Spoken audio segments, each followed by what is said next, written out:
क्या है export import, exit business क्या है, थोड़ा सा अगर इसके बारे में कुछ बता पाए। एक्सपोर्ट इंपोर्ट करने के लिए क्या मिनिमम डॉक्यूमेंट की रिक्वायरमेंट पड़ती है, थोड़ा सा बताना चाहिए उसको। हमें कैसे विश्वास रहेगा कि कौन सा मार्केट में कौन सा ऐसा कोर्स है या कौन सा ऐसा पर्सन है जो इस चीज़ की परफेक्ट नॉलेज रखता है और हमें गाइड करेगा अच्छे से। सरकार का सपोर्ट इंपोर्ट में नहीं होता है, भारत सरकार नहीं एक्सपोर्ट्स में होता है बस। ओके, इंपोर्ट में सरकार कोई सपोर्ट नहीं देती है। ये बात जानना बहुत ज़रूरी थी। 2025 में आप किस प्रोडक्ट को जो है वो मानते हो, अगर आज से कोई एक्सपोर्ट इंपोर्ट का बिजनेस स्टार्ट करता है, किस प्रोडक्ट को जो है आप बिल्कुल प्रेफर करेंगे कि हाँ इसके अंदर जो है आप करिए? कंपटीशन अभी इंडिया से बहुत कम है। अच्छा, इंडिया में 10 में से 1-2 लोग एक्सपोर्टर हैं, चाइना में 3 में से 1 एक्सपोर्टर है। साइड बाय साइड क्या ऑनलाइन भी कोई बिजनेस ऐसा है कि जो कि एक्सपोर्ट इंपोर्ट करके बंदा कमा ले? ये एक्सपोर्ट्स ऑटोमेशन पे कैसे जाएगा, बिना मांगे कैसे ऑर्डर आएगा? क्या किया जाए कि ऑर्डर आ जाए हमारे पास? कि अगर एक ये बिस्लेरी की बोतल ही अगर बेचने चल रहे हैं, 5 रुपए की मार्केट में मिल रही है, मैं इसको अब सेल करने जा रहा हूँ, इसकी सेलिंग बढ़ानी है, क्या ऐसी टेक्निक है, किस तरीके से बात करेंगे, क्या होगा? थोड़ा एक रियल एक्सपीरियंस देते हैं। अभी ये जो पहलगाम पे अटैक हुआ, ये भी बहुत एक तरीके से हमारे देश को पूरी तरीके से हिला दिया। अभी आजकल पाकिस्तान के साथ जो है बहुत प्रॉब्लम चल रही है, तो इसमें जो है अगर कोई ऐसी पॉलिटिकल इंस्टेबिलिटी हो जाती है, कुछ प्रॉब्लम हो जाती है, उसका इस बिजनेस पे क्या इफेक्ट पड़ता है? किसी को अगर एक्सपोर्ट इंपोर्ट में जरा सा भी इंटरेस्ट है और जानना चाहते हैं इसकी डिटेल नॉलेज, तो आज आए हैं हमारे पास हमारे स्पेशल गेस्ट फहद सिद्दीकी जी। जी हाँ, वो हमें आज पूरी बहुत अच्छी नॉलेज देने वाले हैं कि जीरो से लेके आखिरी तक की क्या इसकी डिटेल होती है, कैसे आप अपने इस ट्रेड को आज ही अभी से ही स्टार्ट कर सकते हैं। तो जुड़ जाइए इस इंटरेस्टिंग पॉडकास्ट के साथ, क्योंकि आज बहुत अच्छी नॉलेज, मैं विश्वास दिलाता हूँ आपको, बहुत अच्छी नॉलेज मिलने वाली है कि जिससे आप रियल करोड़पति बन सकते हैं। तो जुड़ जाइए इंटरेस्टिंग पॉडकास्ट के साथ। वीडियो को अभी से लाइक, कमेंट, शेयर, चैनल को सब्सक्राइब करना भूलेगा मत, और हर बार की तरह नोटिफिकेशन का बेल ऑन करना भूलेगा मत, ताकि ऐसे interesting the Vikas podcast show के एपिसोड आपसे मिस ना हो जाए। और चैनल को सब्सक्राइब जहाँ तक भी शेयर करना चाहे करिए, ताकि हमारा चैनल और बड़ा हो सके और हम अच्छे से अच्छे गेस्ट अपने यहाँ पे बुला के आपको एक अच्छी नॉलेज प्रोवाइड कर सके। चलिए स्टार्ट करते हैं आज का interesting episode.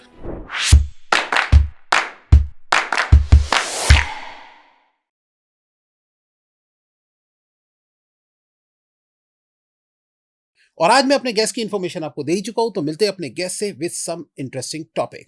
Hello sir. Hello Vikas भाई, कैसे हैं? बढ़िया सर, बढ़िया। आप कैसे हैं? ऑल गुड, आपकी दुआएं हैं।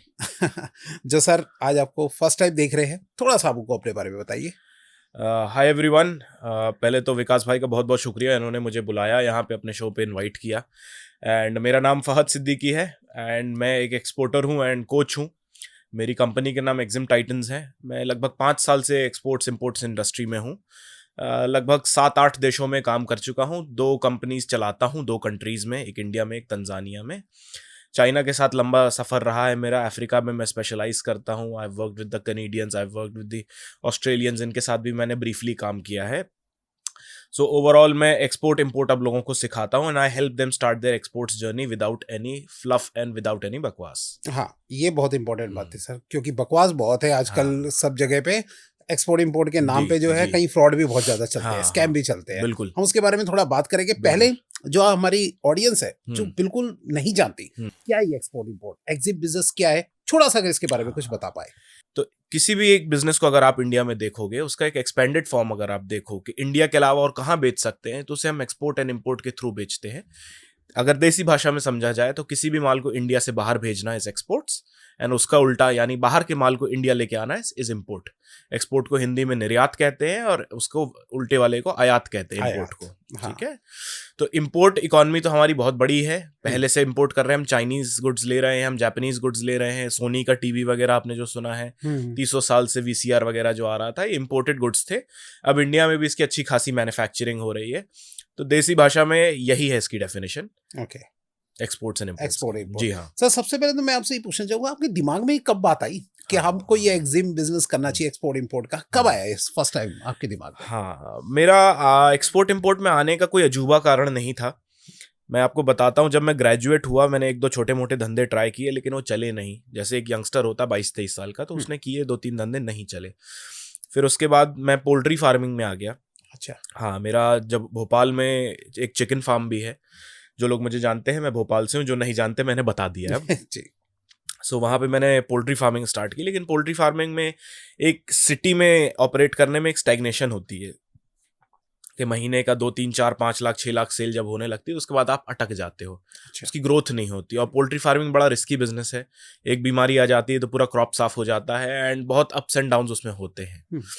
सो करियर को सेट करने की किवायत ने मुझे यहाँ पे लेके आया कि मैं क्या ऐसा ट्राई करूँ, क्योंकि फैमिली बैकग्राउंड मेरा बिजनेस वाला था नहीं। अच्छा। हाँ, मैं सर्विस क्लास बैकग्राउंड से बिलोंग करता हूँ।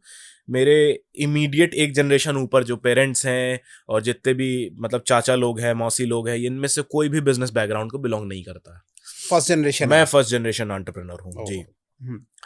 तो बड़ा घबराहट भी थी पेरेंट्स के दिल में कि क्या करेगा, क्योंकि मैं पढ़ने में बहुत एवरेज था, 12वीं क्लास में 64% आए थे। अच्छा। तो अब नंबर से जैसे जज किया जाता है एक बच्चे को कि यार कितना ही मतलब सर्वाइव एंड स्ट्रगल कर लेगा ये।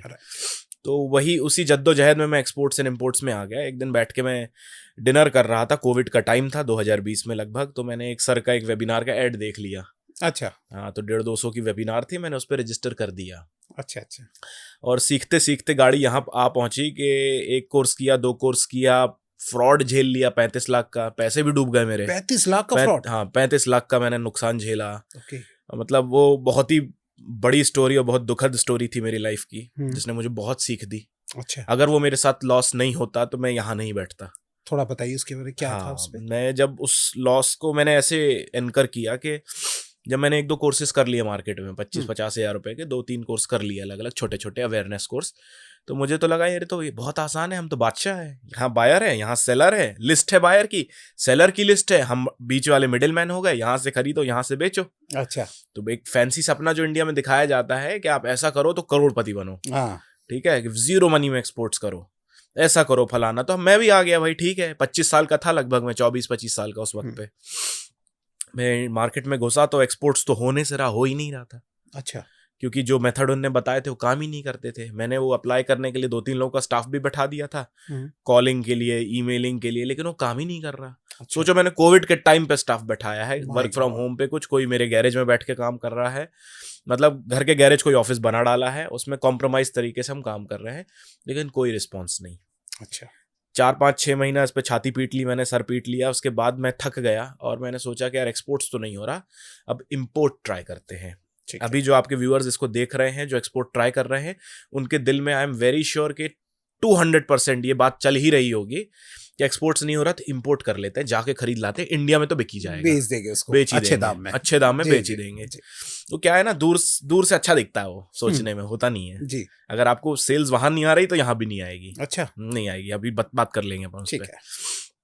सो मैं भी यंगस्टर था, नया 25 साल का, मैं घुस गया उसमें, इंपोर्ट करते हैं। और मैंने एक यूट्यूब पे एक नए गुरुजी का भी वीडियो देख लिया कि उन्होंने बोला कि मेटल स्क्रैप इंपोर्ट करें और लाखों कमाएं। अच्छा। हाँ, Okay. मेटल स्क्रैप इंपोर्ट करके लाखों कमाएं। तो अकल वकल तो थी नहीं कि क्या मैं मार्केट में करने जा रहा हूँ, मैं बेवकूफ खाना हरकत। तो घुस गए अपन इधर उधर से, लोन तोन लेके इधर उधर, थोड़ा फैमिली से, थोड़ा दोस्त यारों से, कोई इन्वेस्टर से। मैंने कॉपर वायर स्क्रैप इंपोर्ट किया चाइना से। अच्छा, ठीक है, हमारे पड़ोसी देश से मुझे फटका लगा 35 लाख का रफली। अब बताना चाहेंगे कहाँ से किया था? हाँ, चाइना से लिया था मैंने माल, सब कुछ वीडियो कॉल वगैरह करके, सप्लायर वेरीफाई किया, बंदे को भेजा उधर, एक इंडियन बंदा होके आया, सब कुछ होके आया। लेकिन जिसको कहते हो ना कि वजन कांटे का स्कैम, वो मेरे साथ हुआ। वो जब लोड हो रहा था तो 10 कंटेनर 10 टन चाहिए था मुझे, मतलब 10 डब्बा चाहिए थे। 1 टन का एक डिब्बा था लकड़ी का, उसमें मात्र उन बदमाशों ने 100 किलो भरा था। क्योंकि वो कॉल पे समझ में नहीं आ रहा था कि क्या हो रहा है ये। तो उस टाइम पे आपने किसी को अपना यहाँ से भेजा नहीं? नहीं, इंडियंस रहते हैं वहां पे चाइना में, तो मैंने जितनी जो अकल थी उस वक्त पे लगा ली। अब इतनी एडवांस नॉलेज जो आज है मुझे तब तो नहीं थी। राइट।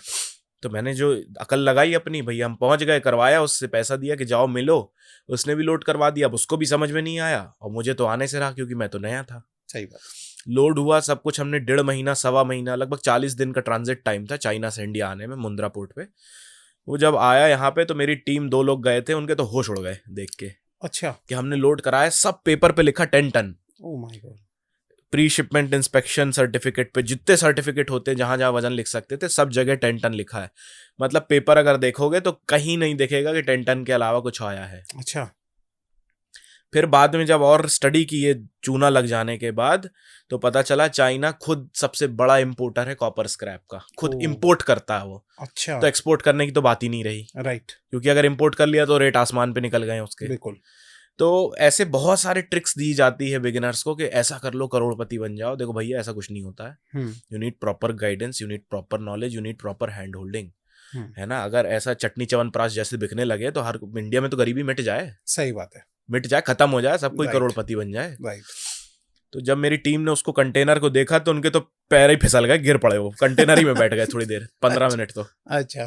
क्योंकि 35 लाख का पूरा चूना लग चुका था, वाइप आउट हो चुका था। तो मतलब फिर दोबारा कांटेक्ट करने की कोशिश नहीं की? ओके। चाइनीज कंपनी के मालिक ने भी फोन उठाया। अच्छा। और मुझे बोलता है कि हम इतना ही दे सकते हैं आपको। तो बाकी के कुछ नहीं दे रहा था, बोलता do what ever you want, do what you can. कुछ नहीं, मतलब इंटरनेशनली सरकार का सपोर्ट इंपोर्ट में नहीं होता है, भारत सरकार नहीं, एक्सपोर्ट्स में होता है बस। ओके। इंपोर्ट में सरकार कोई सपोर्ट नहीं देती है। मैं आप लोग को बता दूं कि इंपोर्ट में अगर सरकार देगी नहीं देती। ये बात जानना बहुत जरूरी थी, क्योंकि लोगों को पता होना चाहिए, पता होना चाहिए। और इंडिया भर इंडियन गवर्नमेंट बस नहीं, वर्ल्ड की कोई भी गवर्नमेंट अच्छा इंपोर्ट प्रमोट नहीं करती।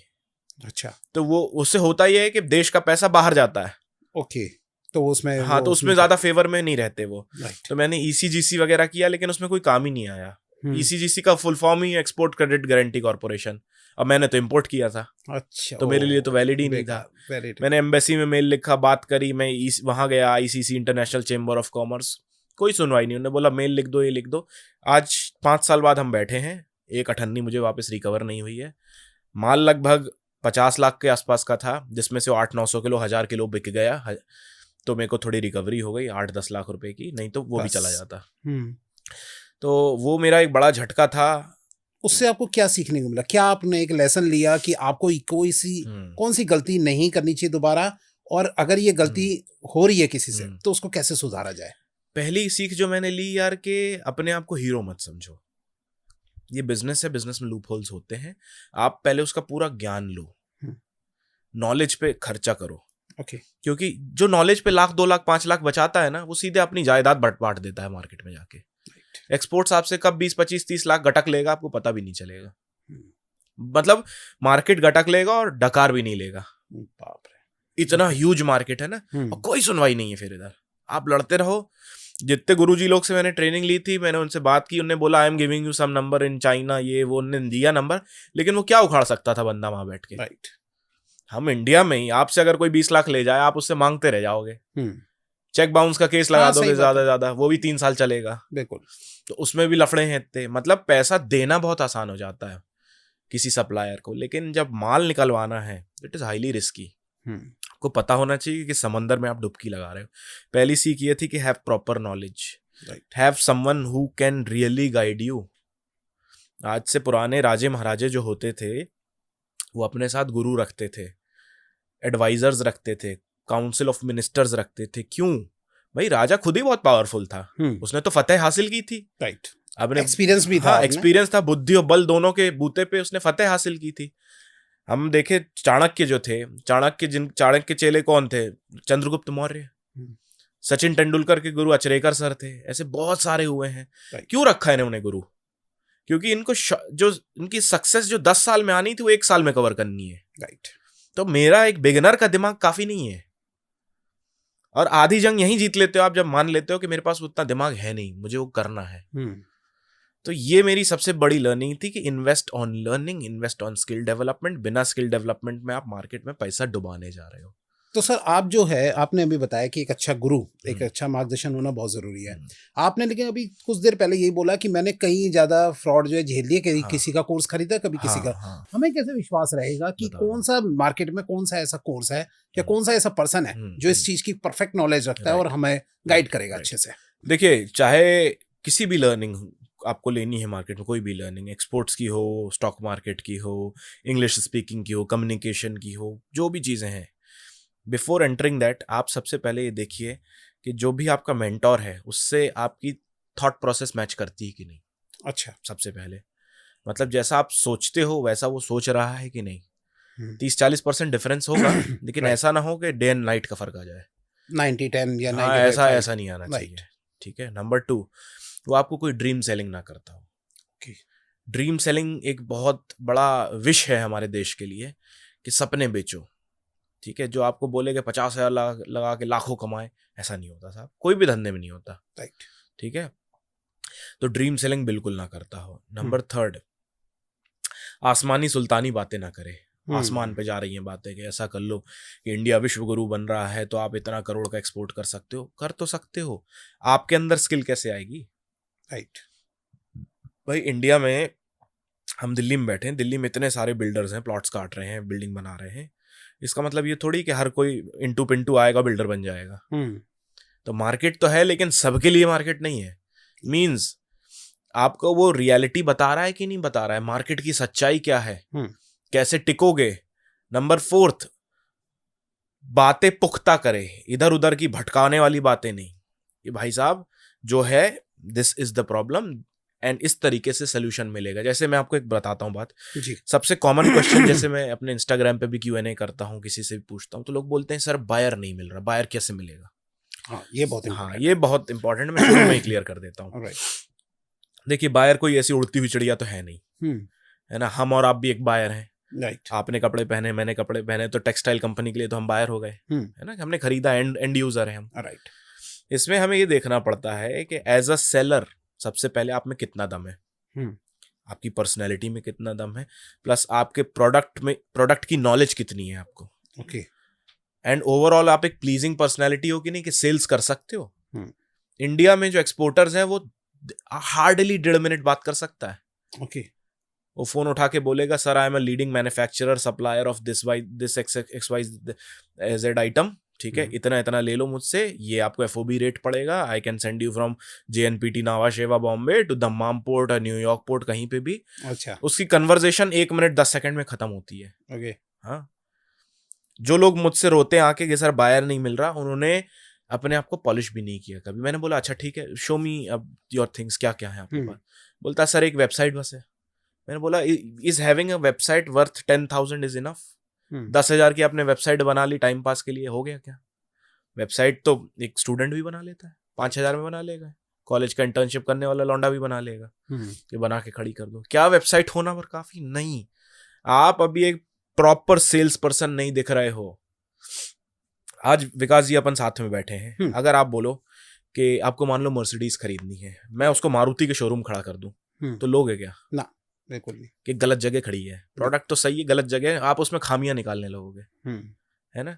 यार ये सेकंड हैंड होगी, ये यहाँ क्या कर रही है ये, है ना, इधर तो कुछ गड़बड़ है, कुछ तो हुआ होगा, मालिक की लड़ाई हो गई, किसी कब्जा कर लाए होंगे, कुछ भी। मतलब second, third, fourth, fifth thought आ जाएंगे आपके दिमाग में कि यार ये क्या ड्रामा हो रहा है मेरे साथ। उसके आगे पीछे की चीज नहीं आएगी। तो अगर सही प्रोडक्ट गलत इंसान के हाथ पड़ जाए तो भी नहीं बिकेगा। तो as a person we have to be a polished sales person. Without proper mentoring आप ये करने में सालों लग जाएंगे, लाखों डुबा दोगे। राइट। ये प्रेजेंट कैसे करना है। इंडिया में लोगों को, एक्सपोर्टर्स को कन्वर्सेशन करते नहीं आता। कन्वर्सेशन स्टार्ट कैसे करेंगे, एंगेज कैसे करेंगे, कंक्लूड कैसे करेंगे। मैं किसी बच्चे को बोलूं कि कन्वर्सेशन कंक्लूड करनी है तो माथा पकड़ लेगा, ये क्या बात हो रही है। बिल्कुल। कि बात सर मेरे को तो इतना ही आता है, ये तो मैंने रेट दे दिया सर, बेस्ट रेट दिए हैं उसको। अरे विकास भाई आप ही बता दो, क्या 1.5 मिनट में मैं आपको 20 लाख का माल पिच करूं, खरीद लोगे? नहीं, बिल्कुल नहीं खरीदोगे ना। तो 1.5 मिनट में तो फोन कट कर दी उसने या मेल लिखा था भेज दिया, कैंसिल हो गया। लिंक्डइन पे पहुंच गए, फेसबुक पे पहुंच गए कि दना दन मैसेज करूंगा तो पीछे पड़ जाऊंगा तो ले लेगा। Forceful sales is dead.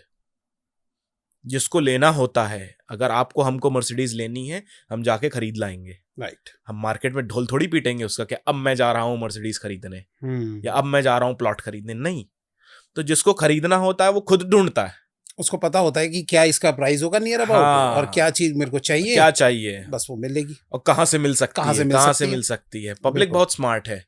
हम देखते हैं ना कि अब आप पर्चा बांटो के प्लॉट फॉर सेल, उसको छोड़ के हम किसी से भी ले लेंगे। इससे नहीं लूंगा मैं, बस सही बात है, दूसरे से ले लूंगा जहां से मेरा मन करेगा। यहाँ पे हम बैठे हैं दिल्ली में, यहाँ पे DLF कैमिलियाज आया था अभी कुछ एक बड़ा सा। अच्छा। हाँ, I think, I am not very sure about name. 100 crore के दे रहे हैं पेंट हाउसेस वगैरह, 100 करोड़ के घर, और सोल्ड आउट है।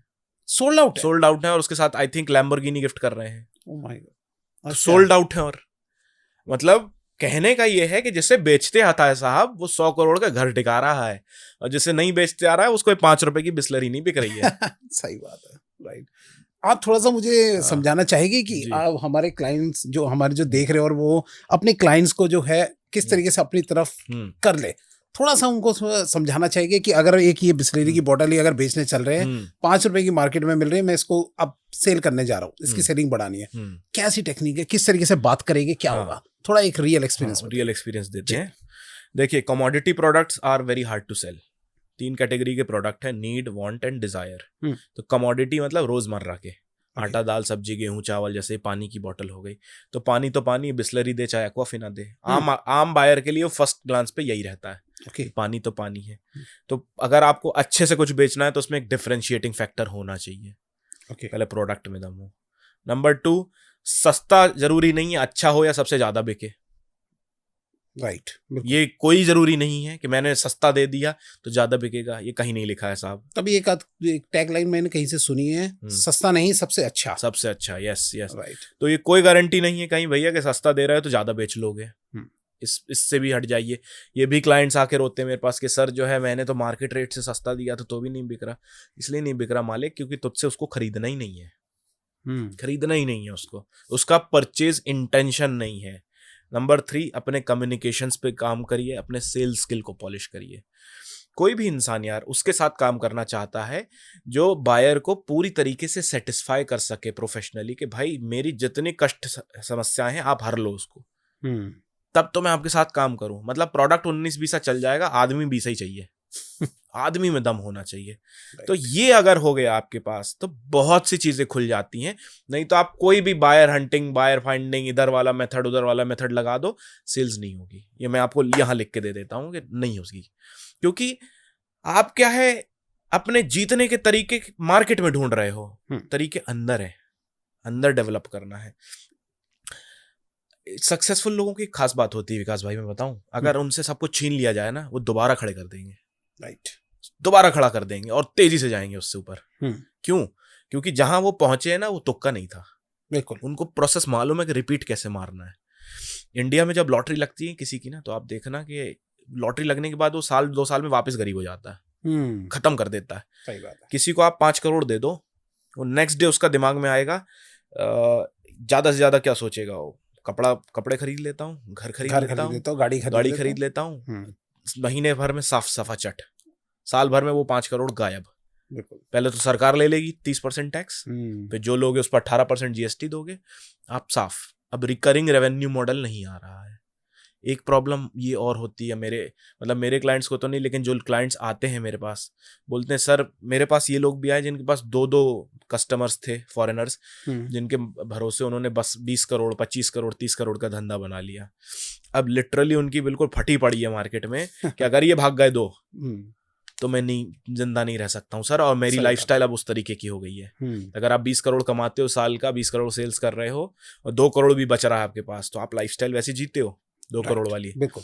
फिर वो बिल्कुल उसकी हालत खराब है कि अगर ये गया तो मेरे बच्चे और मैं तो सड़क पे आ जाएंगे, कुछ नहीं बचेगा मेरे पास, कुछ नहीं बचेगा। तो क्या हुआ, वो सक्सेस रिपीट नहीं हो रही है। वो 2 से 3, 3 से 4, 4 से 5 कैसे जाना है वो नहीं पता है अपने। राइट। तो हम क्या है, अमिताभ बच्चन जैसे कपड़े तो पहन सकते हैं लेकिन बन नहीं सकते। राइट। ये भी हमें देखना पड़ता है कि Amitabh Bachchan at the age of 80-85 16 घंटे काम करते हैं। कितनी हड्डियां टूटी हैं तो भी काम करते। लोगों को ये दिखता है कि बड़ा सा बंगला है, अरे बॉडी तो वही है।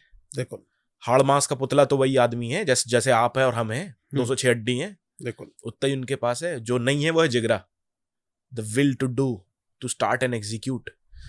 तो लोग क्या है स्टार्टिंग को बहुत आसान समझते हैं, और है भी स्टार्टिंग आसान, लेकिन उसमें कंटिन्यू करना वो सबसे डिफिकल्ट है। राइट। तो एक तरीके से क्लाइंट को अगर जहां तक की समझ रहा हूँ कि एक गुड रिलेशनशिप अगर उनके साथ डेवलप कर दिया जाए, तो आई थिंक तब ज्यादा बेटर होगा। और रिलेशन उसके साथ ही मतलब वही डेवलप करेगा जिसके पास कम्युनिकेशन स्किल्स होगी, जिसके पास सेल्स स्किल्स होगी, जिसको प्रेजेंटेशन आता है। भोंदू आदमी के साथ नहीं होगा, जो सीखना नहीं चाहता। मैंने ऐसे क्लाइंट्स को खड़ा किया है। मैं आपको बताता हूँ, मेरे 80% क्लाइंट्स आईटी और एमबीए बैकग्राउंड से हैं। अच्छा। जो बॉन्ड साइन करके बैठे कंपनी के साथ कि हम फेस नहीं दिखा सकते अपना, तो मैं उनके टेस्टिमोनियल नहीं डाल पाया हूं आज तक। सक्सेस के बेचारे छुपे हुए बैठे, हम क्या करूं। ठीक है। सो जिनकी कम्युनिकेशन जो पॉलिश करना चाहते थे वो बहुत तेजी से बढ़ गए आगे। जो सेल्स पॉलिश करना चाहते थे बहुत तेजी से बढ़ गए आगे। जो बोलते थे कि मेरे को थाली में सजा दे दो, वो नहीं बढ़े, वो जो बस खाली सपने देखते रह गए कि सर आप तो ऐसा कोई जादुई पुड़िया दे दो मेरे को, काम बन जाए हाँ। है ना, कि 21 दिन में पैसा डबल। राइट। अच्छा, आप थोड़ा सा मेरे को ये जो ये आपने स्टार्ट किया बिजनेस, उसके लिए मतलब एक्सपोर्ट इंपोर्ट करने के लिए क्या मिनिमम डॉक्यूमेंट की रिक्वायरमेंट पड़ती है, थोड़ा सा आप बताना चाहिए उसको। एक जेनरिक ओवरव्यू ले लेते हैं अपन, जनरल बिल्कुल, फिर प्रोडक्ट वाइज आता है इसके बाद, है ना। तो जेनरिक में आपको एक कंपनी चाहिए, आपकी LLP हो सकती है, प्राइवेट लिमिटेड हो सकती है, प्रोप्राइटरशिप हो सकती है, पब्लिक लिमिटेड भी हो सकती है। ये 3-4 तरीके की मेन कंपनीज है, इसमें से कुछ एक होना चाहिए। Number 2 bank account of course. Number 3 आपके पास GST और पैन कार्ड होना चाहिए। नंबर 4 और जो बहुत ईजी है वो है IEC, import export code. Okay, ये DGFT पे बनता है, सरकारी वेबसाइट है, एपेक्स वेबसाइट है भारत सरकार की, directorate general of foreign trade. वहाँ जाके आप ये डॉक्यूमेंट अपने अपलोड करते हैं तो हार्डली 20 मिनट में आपको IEC डाउनलोड हो जाता है। हाँ, ये मैंने किया भी हुआ है। हाँ, जब मैं इस इंडस्ट्री में आया था तो मेरे को 20 दिन लगे थे लाने में, तब स्लो होता था। अच्छा, 5 साल पहले बहुत स्लो था, अब 15 मिनट में आता है। तो फटाफट से आ जाता है। हाँ, 15 मिनट में डाउनलोड हो जाता है, वो भी अपर एंड ही कह रहा हूँ मैं। राइट। तो ये बेसिक डॉक्यूमेंट्स है जो आपको चाहिए। इसके बाद AD registration, port registration 1 time होता है, AD कोड मिलता है, बैंक से मिलता है। पोर्ट रजिस्ट्रेशन जो है आपका CHA करा देगा। अच्छा। किसी भी पोर्ट में करा देगा, ऑल ओवर इंडिया वैलिड है। AD क्या है मतलब? AD कोड मतलब एक बैंक का कोड होता है, वो जो आपका ट्रेड ऑनलाइन पोर्टल रहेगा बैंक का, वहाँ रजिस्टर होगा। जो आपके शहर की जनरली सबसे बड़ी ब्रांच होती है, वहाँ पे ऑनलाइन ट्रेड पोर्टल होता है। ये बैंक से ही होगा? हाँ, बैंक देता है। बैंक आपका रिलेशनशिप मैनेजर जो होगा ना बैंक का, वो दिलवा देगा आपको। ओके, तो ये आपको बेसिक चाहिए है, ये जेनरिक था। अब इसके बाद प्रोडक्ट टू प्रोडक्ट अलग होता है। एग्जाम्पल, जैसे मैं सबसे डिफिकल्ट जिसका पेपर वर्क मानता हूँ वो है फार्मास्यूटिकल्स। ओके, हाँ, वेरी डिफिकल्ट। और जो फार्मास्यूटिकल्स में जाना चाहते हैं, मैं उनको बता दूं, इसके लिए आपको मिनिमम कैपिटल जो होना चाहिए आपके पास वो है 50 लाख। 50 लाख फार्मास्यूटिकल्स में। अब हम देखते हैं ना कि फार्मास्यूटिकल कंपनीज दिन दूनी रात चौगनी तरक्की कर रही हैं। राइट। क्यों कर रही हैं? क्योंकि कंपटीशन नहीं है। इतना माल फूकना है उसमें ना कि 95% तो पब्लिक बाहर हो गई। राइट। 50 लाख कौन लगाएगा? इससे कंपटीशन कम है। कंपटीशन कम है। और ये सिर्फ सर्टिफिकेशन की बात की थी मैंने यहाँ भी माल खरीदने की बात नहीं करी है। ओह माय गॉड। अच्छा। हाँ, कि आपको पेपर वर्क कौन सा चाहिए। जैसे आप ये पानी पी रहे हो, तो ऐसा थोड़ी है कि हम दवाई दे देंगे तो डायरेक्टली कोई पी लेगा। उसका टेस्ट होगा, क्लिनिकल ट्रायल्स होंगे, साल भर चलते हैं क्लिनिकल ट्रायल्स। ओके। उसकी फीस होती है, ठीक है। अलग अलग तरीके के लोगों पे ट्राई किया जाता है, फिर उसके रिजल्ट्स आते हैं। जनरली जैसे मैंने जाम्बिया में एक बार काम किया था, तो वहां पे 2 साल पहले इसकी फीस थी $2000 पर मेडिसिन। तो अगर 10 मेडिसिन आपको बेचनी है वहां पे, तो 40 कितना होगा? $20,000 चाहिए आपको।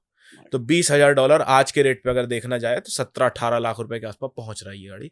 ये सिर्फ पेपर वर्क है, क्लिनिकल ट्रायल्स। फिर इसके बाद कोल्ड चेन मेंटेन करना। ओके। कि आप कोई वैक्सीन भेज रहे हो, दवाई भेज रहे हो, जो मान लेते हैं कि 8 डिग्री सेंटीग्रेड पे स्टोर होनी चाहिए। अब कौन पिताजी चेक करेंगे कि 8 पे हो रही है? सही बात है। तो सरकार ऐसे नहीं मानती, सरकार को तो प्रूफ चाहिए। और प्रूफ आप खुद नहीं दोगे, सेकंड पार्टी थर्ड पार्टी देगी। अच्छा। टेस्टिंग होगी उसकी कि भाई आपने बोला कि इसकी कोल्ड चेन मेंटेन हुई। जंगल में मोर नाचा किसने देखा? तो कोई तो देखे। बिल्कुल, कोई तो देखे। तो उसको पूरा मेंटेनेंस का रिकॉर्ड। इस वजह से इसमें कंपटीशन कम है। जो HNIs हैं, हाई नेटवर्थ इंडिविजुअल, जिनके पास 1-8 करोड़ का इन्वेस्टमेंट है, जो उसमें जाना चाहते हैं, अगर आप 2 करोड़ लगाते हो, साल के एंड में 6 बना लोगे। अच्छा, इतना हो जाता है? हो जाए आराम से, मेरी गारंटी। 300%। लेकिन ये एलिट्स का बिजनेस है, फार्मास्यूटिकल एक्सपोर्ट। आम आदमी जेनरिक मेडिसिन कुछ बेच पाएगा, सेरेडॉन, पैरासिटामोल टाइप की 2-5 घुमा देगा आपको।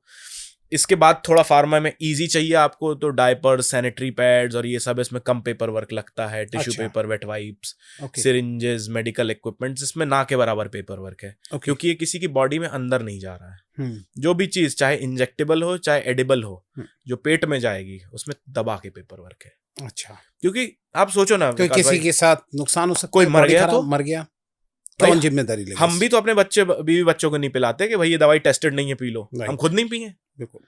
तो ये चीज हमें एक आम आदमी नहीं सोचता। अब YouTube के गुरुजी वीडियो बना देते हैं कि साहब फार्मा एक्सपोर्ट करें, फलाना करें, ढिकाना करें। पैंट ढीली हो जाती फार्मास्यूटिकल एक्सपोर्ट करने में। 1.5 साल से मैं कंसल्टिंग में हूँ, 5 साल से उसमें मैं बेयरली 1-2 लोगों से मिला हूँ जो फार्मा की हिम्मत रखते हैं। ओके, क्योंकि वेट भी करना है साहब, 10 महीने वेट भी तो करना है कि ट्रायल हो रहा है जब तक। सही बात है। तो इतना वेट करना, इतना कौन वेट करेगा? इतना कौन वेट करेगा? वही वेट करेगा जिसके पास पहले से पैसा है, या पहले से ही उसके कुछ और बिजनेसेस चल रहे हो, ये साइड बाय साइड खोलने सोच रहा है। फार्मा उन्हीं के लिए है। अब जिनको इसमें धाक जमानी है उनके लिए बहुत से अदर प्रोडक्ट्स हैं। राइट। हैंडीक्राफ्ट में जाओ, एक तरफा दबदबा है इंडिया का हैंडीक्राफ्ट में। ओके। फर्नीचर्स में चले जाओ, लेदर्स में चले जाओ, वीगन लेदर में चले जाओ। ओके। ठीक है, आप जा सकते हैं जेम्स एंड ज्वेलरी में। एलवी जैसी कंपनी, एलवी गुच्ची जैसी कंपनी इंडिया से जेम्स खरीद रही है। ओके। इंडिया से एक्सपोर्ट हो रहा है, जयपुर से। मैंने जो हाईएस्ट अभी तक रेट देखा है, 1.25 करोड़ रुपए का जेम स्टोन गया था, एलवी ने लिया था। 1.25 करोड़ रुपए? 1.25 करोड़ का एक जयपुर के एक्सपोर्टर ने बेचा था। 10-15 लाख तो मैंने सुना है। 1.25 करोड़ रुपए का था, तो वो गया था। ओके। तो जेम्स एंड ज्वेलरी बहुत बड़ा मार्केट है। जेम्स एंड ज्वेलरी में एक खास बात है, मैं बताता हूँ। जेम्स में काम करने के लिए आपको सर्टेन एक्सपीरियंस लगेगा, मतलब आपको हीरे की परख होनी चाहिए ना। अच्छा। मैं आपको बोलूँ हीरा हीरा है, कांच का टुकड़ा हुआ तो स्किल्स देखो। अगेन, पैसा बनाना है तो स्किल चाहिए साहब, स्किल चाहिए। बिना स्किल्स के देयर इज नो मनी। यानी जो वर्क खोल रहे हो पहले उसमें पूरा फोकस होगा, पूरा फोकस होगा। मेरे हुए हैं 2-3 ज्वेलरी एक्सपोर्टर्स हैं मेरे पास। और इसकी खास बात बताता हूँ, ज्वेलरी एक्सपोर्ट पे एमआरपी नहीं होती। आपने बोला ये 10 लाख का, तो है 10 लाख का। 10 लाख का है, सही बात है। ठीक है, इस पे कोई बार्गेन नहीं होगा। होगा भी तो 5-6% का हो जाएगा। लेना है तो लो, नहीं तो नमस्ते। राइट। आप देखो ना, आप ज्वेलरी शॉप जाते हो, बार्गेन कर पाते हो कभी ना? बहुत बेयर मिनिमम सिर्फ डायमंड पे हो और पाता उसमें है। कोई क्या रेट बता दे हमें ये भी नहीं पता होता किसका क्या। एक पत्थर का जो है कोई 10 लाख भी बताता है, कोई 10,000 भी बताता है। 10,000 भी बताता है। हमें पहचान ही नहीं होती इन चीजों की। तो जो अगर उसकी नॉलेज रखता होगा वही कर पाएगा। और एक खास बात, क्यों इसमें नहीं कर पाते हैं लोग बार्गेन? अगर आप गोल्ड बेच रहे हो, मान लो, तो इंडिया में गोल्ड का भाव अलग है, यूएई में अलग है, अफ्रीका में अलग है। तो 3 देश 3 अलग भाव, तो किसका कंसीडर किया जाए? तो एक्सपोर्टर ने बोला अगर ये 10 लाख का है तो है, ये डिजाइन है, नक्काशी है, ये हेरिटेज है, इसका लेना है तो लो, नहीं तो नमस्ते। राइट। नेक्स्ट अच्छी बात, 100% एडवांस पे ऑपरेट होती है इंडस्ट्री जेम्स एंड ज्वेलरी की। अच्छा।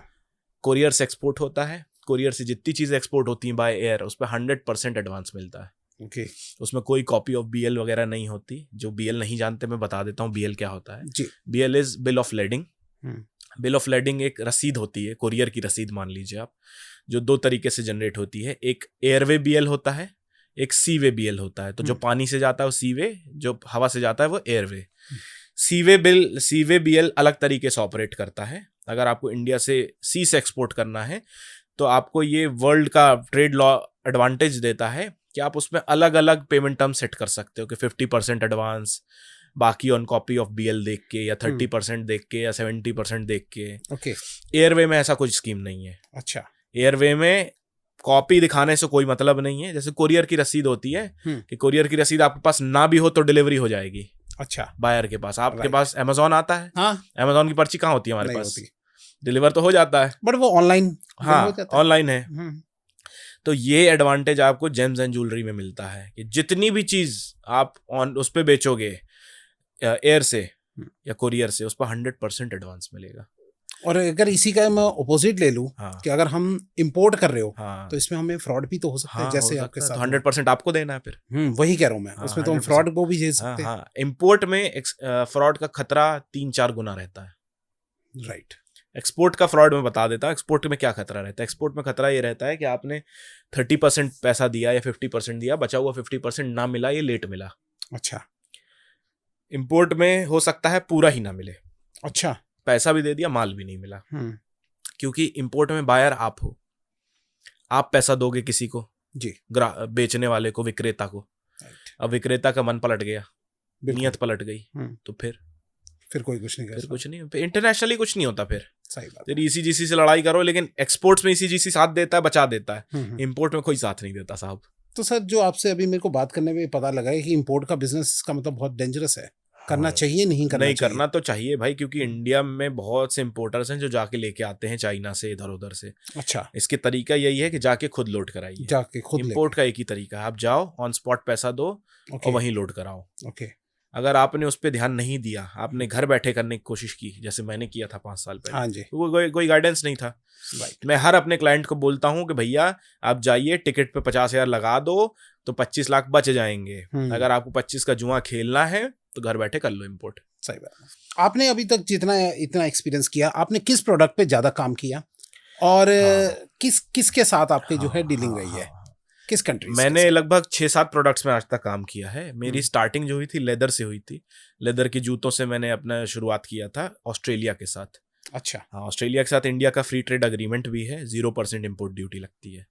वहां से यहाँ लाओ या यहाँ से वहां जाओ, अरे वाह, तो प्रेफरेंस मिलती है। वहाँ के लोग भी देते हैं, यहाँ के लोग भी देते हैं, क्योंकि आपको जितने में खरीदा उतने में पड़ गया, कोई टैक्स नहीं देना सरकार को। उससे मैंने अपने करियर की शुरुआत की थी। फिर उसके बाद मैंने बहुत सारे आइटम बेचे। मैंने कुछ छोटे मोटे सैंपल्स गुड़ के भी बेचे थे, लेकिन फूड में मुझे मज़ा नहीं आया। अच्छा, ठीक है, तो मैं फूड से बाहर हो गया। मजा क्यों नहीं आया? रिस्की बहुत है, प्राइस वॉर चलती है फूड में, क्योंकि अच्छा। गुड़ तो गुड़ है, चाहे आपका हो चाहे हमारा हो, तो उसमें प्राइस जस्टिफिकेशन करना फूड में मुश्किल होता है। मैं उसको छोड़ दिया। फिर मैं कोरुगेटेड बॉक्स में अभी डील कर रहा हूँ, मैं जूट में डील करता हूँ। अच्छा, इंडिया से जूट दबा के एक्सपोर्ट होता है। ओके, बांग्लादेश भी हमारा पहले कॉम्पिटिटर था, लेकिन बांग्लादेश में अभी अनरेस्ट चल रहा है। हाँ, और कोई भी बायर एक ऐसी कंट्री में पैसा नहीं फंसाना चाहता जहाँ पे पॉलिटिकल इंस्टेबिलिटी हो। तो जितना लोड है अभी भारत देख रहा है उसका। ओके, मैं आपसे यही पूछना चाह रहा था हाँ। कि पॉलिटिकल जो है वो कितना मतलब इसके बहुत अंदर फर्क रहता है? पड़ता है। पहले ये सवाल का आपका जवाब दे जी। देता हूँ। तो जूट में मैं डील कर रहा हूँ, कोरुगेटेड बॉक्सेस में हूँ। मैंने लगभग 7 कंट्रीज में काम किया। मैंने चाइना के साथ अच्छा खासा काम किया। स्क्रैप में फ्रॉड होने के बाद भी मैंने अदर चाइनीज के साथ काम किया। अच्छा, 90% Chinese are very good, they are Okay. Very disciplined. Indians को उनसे बहुत कुछ सीखने लायक है, अच्छा, बहुत कुछ सीखने लायक है इंडियंस को। इतना ज्यादा डिसिप्लिन है कि अगर एक चाइनीज ने बोला है मैं सुबह 8 बजे आपको पीआई दे दूंगा, तो आ जाएगा 8:05 पे। अच्छा, इनवॉइस बोला है तो दे देगा। इंडिया में अगर किसी जो ने इंडिया बोला में मिसिंग है। कि इंडिया में बोला है कि अभी इनवॉइस दे रहा हूं, तो 3 बार मांगोगे तब इनवॉइस आपको घर पहुंचेगी, आपके सही बात है, व्हाट्सएप Right. पे आएगी। 99% तो ऐसे ही है यहाँ ये पे। ढीला ढीला हाँ। चल रहा है। अरे ठीक है ना सर, चल तो रहा है सर। यहाँ के बात। सप्लायर से बोल दो कि साहब नहीं देना है तो दो, नहीं तो मत दो। बोलेगा हाँ मत दे, जब भाग इधर से। Right. पेट भरा हुआ है सबका इतना सही बात है। कि लोग ग्रोथ के लिए तैयार ही नहीं है। चाइनीज 5-5, 6-6 करोड़ के इनवॉइसेस 5 मिनट में देता बना के। ओके, उनके लिए सब बराबर है, गधा घोड़ा खच्चर एक जैसा। उनके लिए है कि सेल्स करो, चाहे 5 की हो रही है, चाहे 10 लाख की हो रही है, चाहे 1 करोड़ की हो रही है।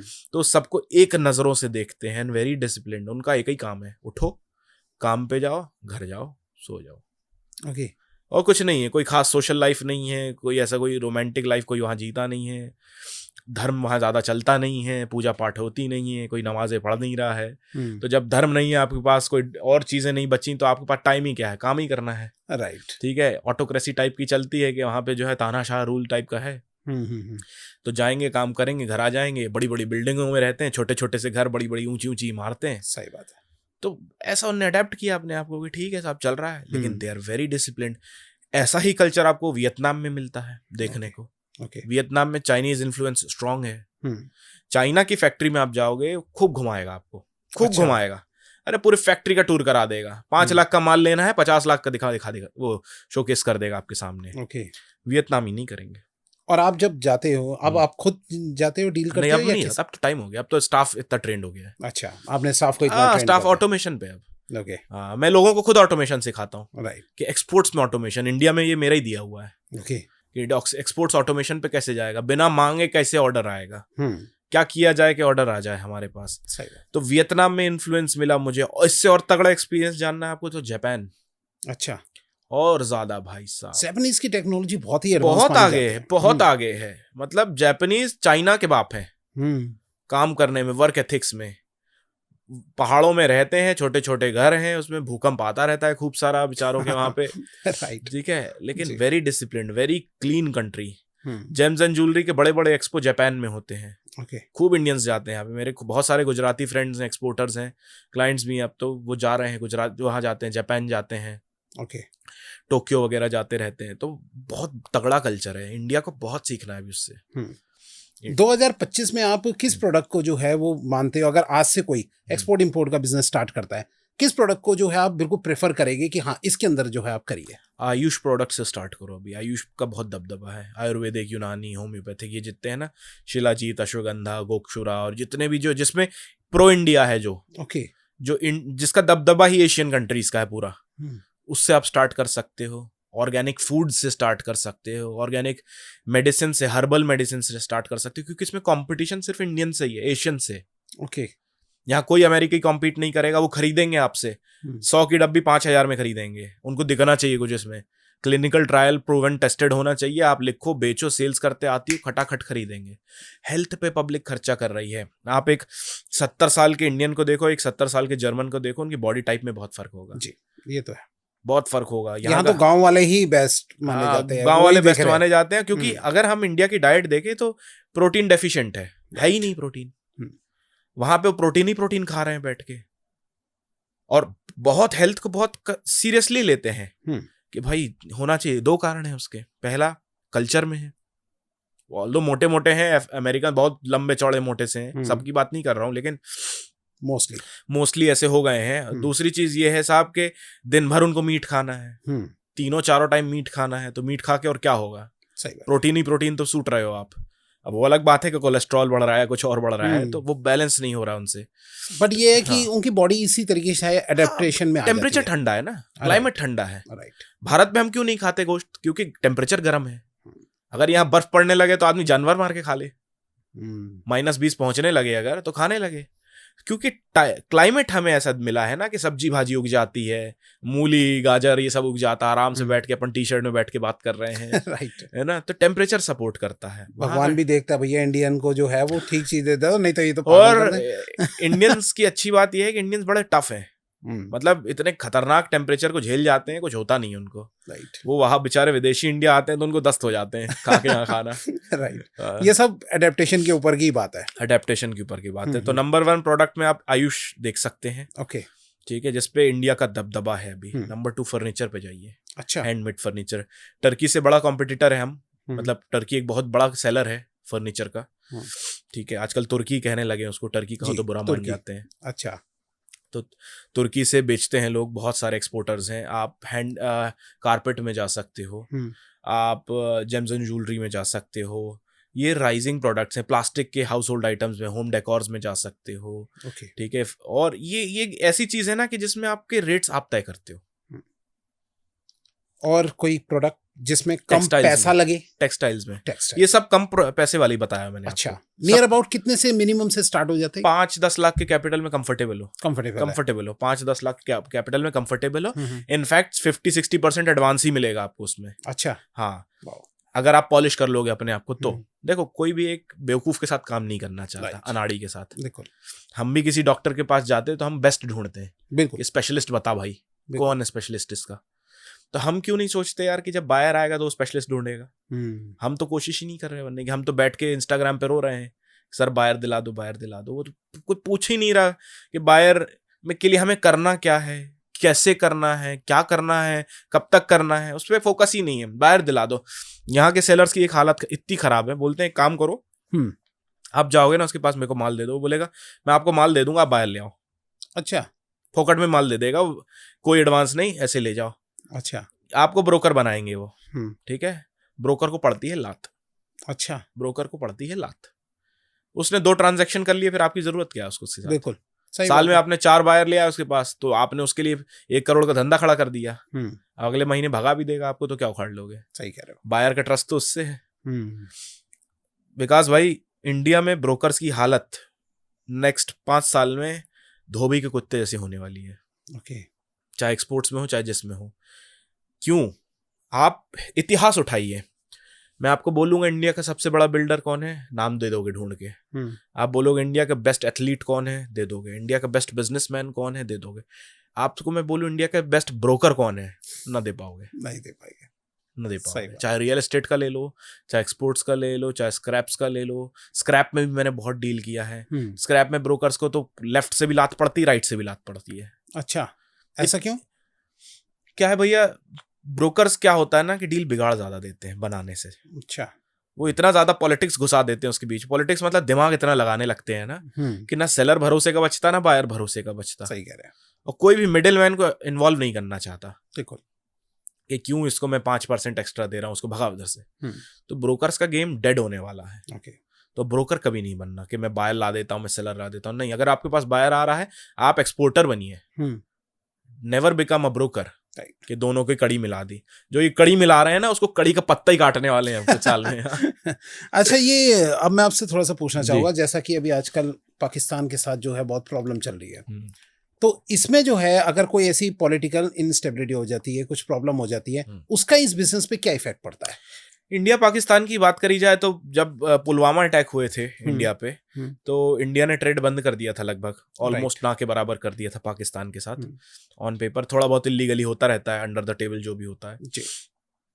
प्लस इंपोर्ट ड्यूटी इंडिया ने लगभग 200% की ठोक दी थी। पाकिस्तानी गुड्स इंडिया नहीं आएंगे।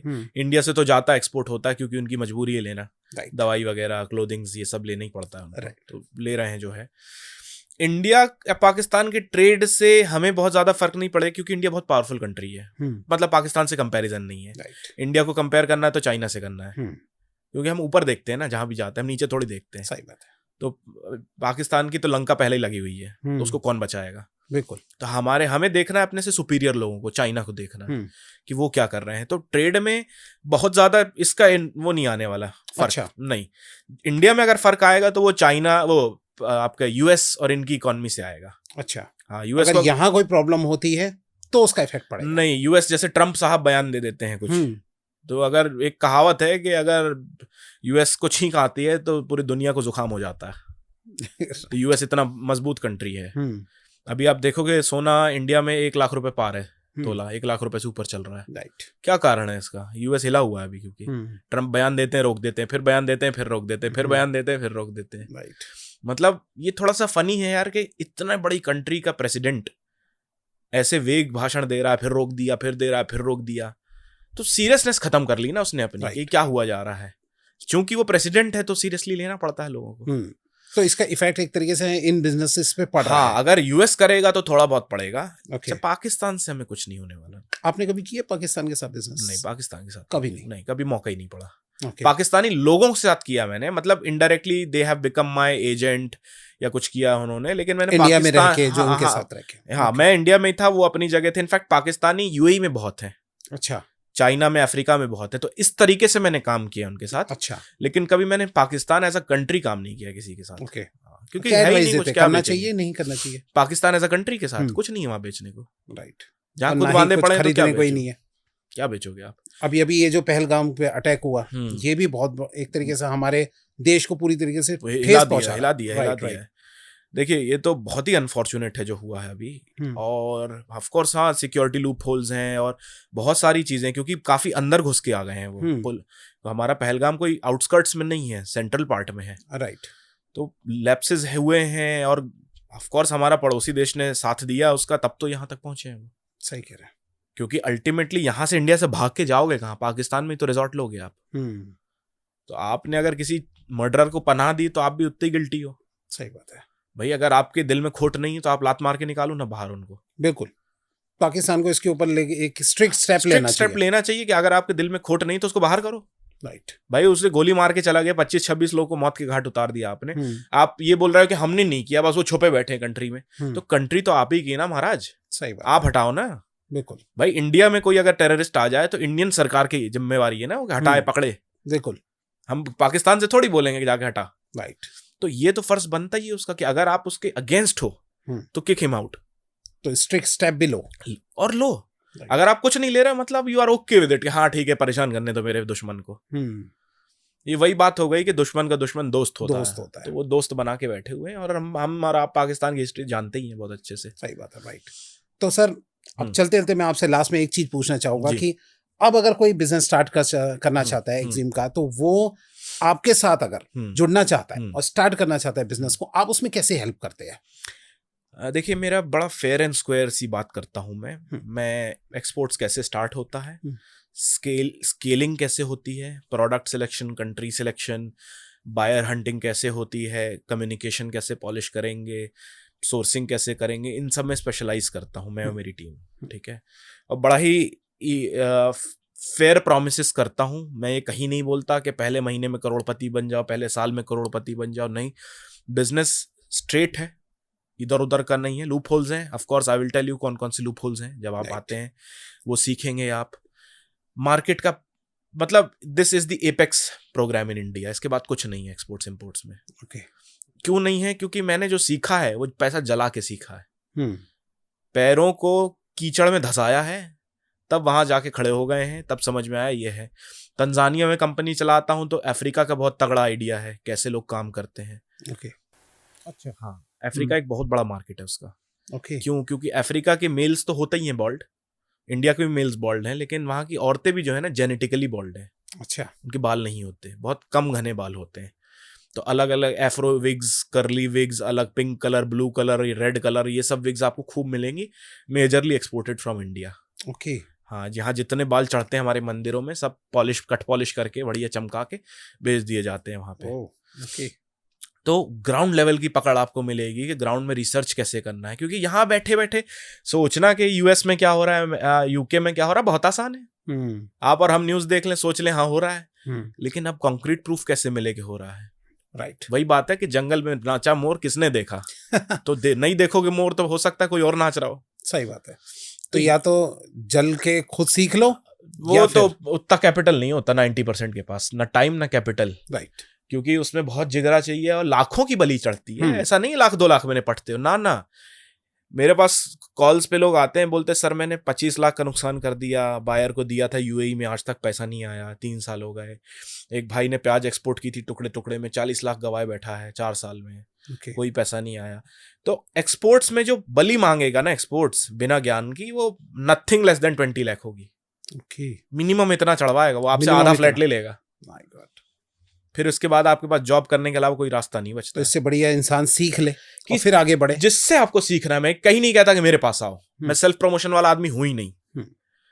जिससे आपको सीखना है, जिससे आप रेजोनेट करते हो, उसके पास जाइए। चाहे एक्सपोर्ट सीखो, चाहे आप हेल्थ ठीक करो अपनी, चाहे फाइनेंस ठीक करो, जिससे कनेक्ट करते हो उसके साथ काम करो। उनसे सीखिए जो आपकी हेल्प करे, जिससे आपकी फीलिंग मैच कर रही है, इंटेंसिटी मैच कर रही है। राइट।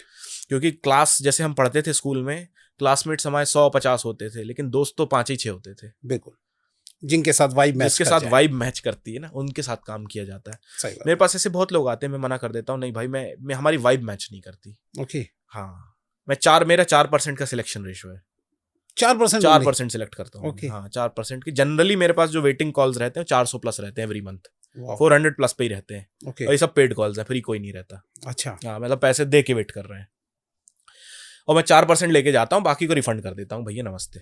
अच्छा, हाँ, आप भी सिलेक्ट करते हैं उनमें से? क्यों? क्योंकि भाई आप मेरे को आपके साथ एक तरीके से जंग लड़नी है फाइनेंशियल। मैं आपको कह रहा हूँ ये आप समझ रहे हो, भी सुनने को ही नहीं तैयार हो। इससे मार्केट में नाम भी खराब मार्केट में नाम खराब होता है, मेरा टाइम खराब होता है, और आपकी भी एक्सपेक्टेशन रहती है उसमें। तो भैया काम उसके साथ करो जिसके साथ पटे आपकी। सही बात है। उसी से रिजल्ट्स आता है। तो ये जो अगर कई लोगों को बड़ा आसान लगता है कि लोकल बिजनेस कर ले बंदा, अपने यहाँ पे कुछ खरीद ले सामान वगैरह, उसको बेच ले, तो वो उससे कितना बेटर है ये एक्सपोर्ट इंपोर्ट का? अच्छा सवाल पूछा आपने विकास भाई। लोकल बिजनेस में भारी कंपटीशन है, नंबर 1।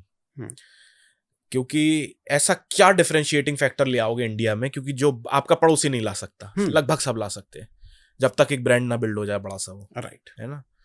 तो वो डिफरेंशिएटिंग फैक्टर लाना बड़ा मुश्किल। नंबर 2, लोकली अगर सप्लाई चेन को देते हो आप, होलसेलर, रिटेलर, ट्रेडर, तो उधार में माल देना है, क्रेडिट पे। चाहे आप गाड़ी खड़ी करो उसके यहाँ, मारुति की या मर्सिडीज की, या सैमसंग का फोन रखो, या अपना 5 लाख का आइटम रखो, रखना आपको क्रेडिट पे ही है। वो देगा 1 महीने बाद, नहीं तो बोलेगा ले जाओ मेरे पास पैसा ही नहीं है। राइट, रखना है तो ठीक है। तो यहाँ क्रेडिट का धंधा सर्टेन केसेस होते हैं तब करते हैं, नहीं तो नहीं करते हैं। मतलब यहाँ पे ऐसा है पेमेंट में, ईदर इट इज ब्लैक और white, nothing grey payment area में। या तो मिलेगी या तो नहीं मिलेगी, दोनों की कंडीशन तय है कि कब होगा ये। लोकल बिजनेस में कोई कंडीशन नहीं है। चेक दिया, बाउंस हो गया, लड़ते रहो। पैसा दिया, खा गया, लड़ते रहो। अपना ही पैसा भीख की तरह मांगोगे कि बेटी की शादी है, घर पे कोई मर गया, कोई पैदा हुआ तो दे दे मेरा पैसा। ये काम इंटरनेशनली नहीं होता। और जो ये इंटरनेशनली करने की कोशिश करता है वो मेरी नज़र में सबसे बड़ा बेवकूफ़ है। क्योंकि इंटरनेशनली फीलिंग्स से बिजनेस नहीं चलता है, मैथ से बिजनेस चलता है, सर्टेनिटी से बिजनेस चलता है कि पैसा है तो है, नहीं है तो नहीं है। तो ये आपको एडवांटेज मिलता है। प्लस थर्ड, कंपटीशन अभी इंडिया से बहुत कम है। अच्छा, इंडिया में 10 में से 1-2 लोग एक्सपोर्टर हैं, चाइना में 3 में से 1 एक्सपोर्टर है। अच्छा, अब ज़्यादा ही होंगे, 3 में से 2 ही होंगे, क्योंकि उनको बचपन से प्रोग्राम किया है कि भाई आपको एक्सपोर्ट्स बिजनेस ही करना है, मैन्युफैक्चरिंग सॉलिड है वहाँ पे, ठीक है, मैं आपको एक बात बताता हूँ, चाइना में स्टेट वाइज बटा हुआ है, प्रोविंस वाइज बटा हुआ है चाइना। एक अच्छा। प्रोविंस मतलब एक स्टेट मान लो जैसे इंडिया का है, हर एक प्रोविंस की अपनी स्पेशलिटी है ओके। कि इस प्रोविंस में ये मटेरियल बनेगा या ये बिकेगा। कांच का अलग, टॉयज का अलग, कपड़े का अलग, इधर का अलग, उधर का अलग, स्टील का अलग। ये आइडिया उन्होंने इंडिया से चुराया है। अच्छा। ये आइडिया इंडिया का था, स्पेशल इकोनॉमिक जोन कहते हैं, SEZ कहते हैं इंडिया में। ओके। इंडिया ने बनाए थे 200-250 बनाए हैं शायद, I think India, I am not very sure about number, जिसमें से 50% ही फंक्शनल है, अच्छा। बाकी ऐसे ही डॉर्मेंट पड़े हैं खाली, क्योंकि लॉजिस्टिक्स प्रॉपर नहीं है, रेट मैच नहीं होता। गांव में खोल दिया SEZ, अब गांव से पोर्ट 200 किलोमीटर दूर है, तो कस्टमर कितना पैसा देगा। सही बात है। तो अभी मोदी जी ने कुछ टाइम पहले गति शक्ति करके एक स्कीम है लॉन्च की थी 2021 में, तो उसको रिवैम्प चल रहा है, लेकिन स्कीम जैसे धीरे धीरे चलती वैसे चल रही है। राइट। तो चाइना हमसे इम्प्लीमेंटेशन में बहुत तेज है।